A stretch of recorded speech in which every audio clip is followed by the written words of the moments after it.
what we call in the UK cotton buds, and this has been over a period of the last few months.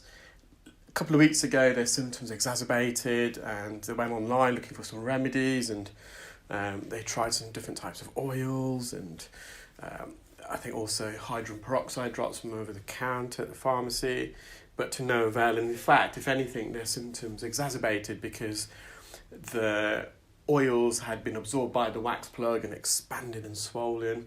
The best way to explain this compaction and impaction is if you're on the seaside and you've got your bucket and spade, and you use the spade, the shovel to scoop up some wet sand and position it in the bucket, and then on the reverse side of the spade, hammer it in.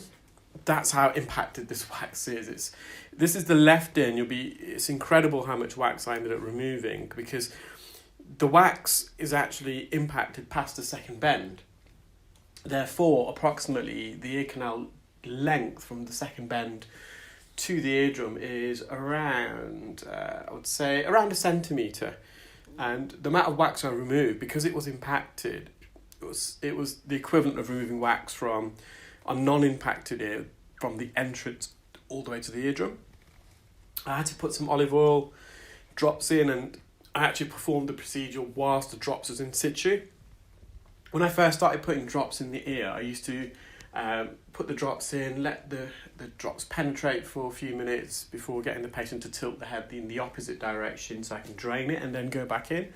But more and more now, I'm actually performing the procedure whilst the drops is in the ear.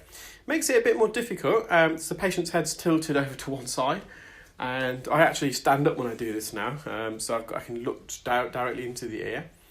And because there's oil in the ear and you're suctioning, you do get a bit of blurriness as well, because the suction probe is suctioning the oil as well, and that can blur the distal end of the endoscope. Nonetheless, I've been doing it for a while now and feel really comfortable doing it. And I just think it has a better effect, suctioning whilst the oil's there, because the mechanical process of suctioning the oil will help also loosen this wax plug. Because you're suctioning the oil seeped in behind the wax. When you're performing suction, it's trying to suction the oil, and as the oil moves towards the suction probe, it's kind of dislodging the wax as well. So I've just got one plug out there. And you can just see how dark this plug is. It's been there for a while. It's oxidized, so it's matured in colour. Freshly secreted wax is a light brown shade, and as it ages and gets older and it oxidizes within the ear, it can turn to a medium brown, to a dark brown, and almost a jet black in appearance colour. The patient has got quite a pronounced second bend. So within the ear canal, there's 2 bends. The ear canal, the shape of it is like an S, like a snake. The first bend is about 0.5 centimetre within the ear canal. The second bend is a further 0.5 centimetre into the ear canal. At that point is when the cartilaginous portion of the ear canal and the bony part of the ear canal meet. So the outer third of the ear canal is made up of cartilage, it's flexible, it's semi-sensitive, whereas the inner 2/3 of the ear canal is made up of bone, and there's a very thin layer of skin that's tightly adhered and lines the bony part of the ear canal. It's less than 0.1 millimetres in thickness, whereas the skin that lines the outer third of the ear canal, the cartilaginous portion, is a lot thicker. That's about 1 millimetre in thickness. And the outer third of the ear canal, that's where all the hair follicles are. You shouldn't find any hair follicles located in the inner 2/3, the bony part. And it's these hair follicles that secrete 2 substances: sebum from the sebaceous glands, which are situated at the root of the hair follicle, and if you have the gene mutation, the ceruminous glands, which secretes an oily sweat. And again, the ceruminous glands are found at the root of these hair follicles.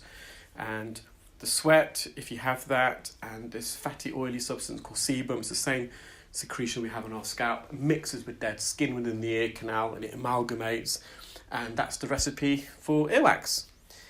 So the majority of earwax is actually 60% of dead skin, whereas the remaining 40% is made up of the sebum. And as I said, if you have that specific gene mutation and oily sweat, the ceruminous gland, that's the gland that secretes that oily sweat. It's the same sweat gland we find under our armpits. So if you have sweaty armpits when you exercise, for example, it means that you've got this oily sweat gland within your ear canal, which will produce more of a wetter type of earwax. Now, managed to remove that plug. There's a tremendous amount there. There's the eardrum. It's intact, slightly red, slightly inflamed because of the impaction, but you would have seen the front part of the ear canals slightly protruding, so the patient has got a bit of a pronounced anterior recess, a little cravit, a little trench, in the case of the left ear on the left-hand side of the ear canal.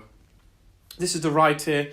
I went in straight away with the oil, given the impaction on the left. This came out a lot easier than the patient's left ear. I was just manipulating this out, so there's a big plug here.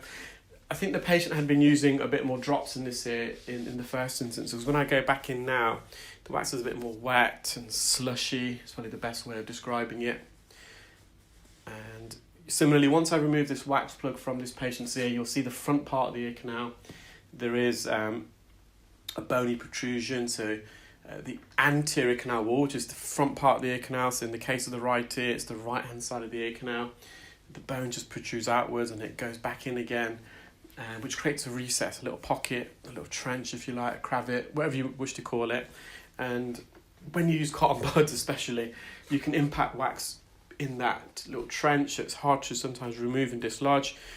Some people don't have earwax, but they have a buildup of dead skin in the ear, and that's quite medial, so near the eardrum. So the skin that lines the eardrum, the epithelial layer of skin, as that dies and sheds, and it should migrate out of the ear naturally. So if we were to get a marker pen and make a dot on the eardrum, if we monitor that every month, on average, we should find that skin that the marker pen was on, as it dies and sheds, it should migrate at a rate around between 1.5 millimeters and 3 millimeters a month. And eventually, after 10 months or so, that black dot will no longer be present in the ear canal. It would have migrated out. So some people with the pronounced anterior recess or inferior recess, as the skin migrates, it gets trapped within the anterior recess if they have a really prominent one. So it's not earwax, but it's dead skin. Initially, I used to always think, oh, the patient's been using a cotton bud here, they've pushed this in, but with experience you realise it's not earwax, it's actually dead skin, and it's not the patient's fault. It's they've done nothing to cause that, it's just the anatomy of the ear. Just mopping up near the entrance, there's a bit of soft wax just on the anterior canal wall. This is the cartooniest portion. I can put a bit of pressure here, as I said, it's semi-sensitive. There's a bit more on the right-hand side of the ear canal, so the anterior canal wall, which is a bit more sensitive. Now, I did hover over it, I got a bit of it out, but the rest of it would have been really uncomfortable for the patient. A bit of wax is good for you guys. So in all of the videos, you'll see there's a bit of wax here and there. I always hover over. If it comes out easily, brilliant, I'll remove it. Otherwise, we'll just leave it there. I don't want to graze the canal, because that will be uncomfortable for the patient. Here's the patient's eardrum. No trauma induced by the use of the cotton bud. The patient was slightly worried that they might have perforated the eardrum. I didn't have time to take the best photo, but there we go. It's a still image. I had a busy clinic.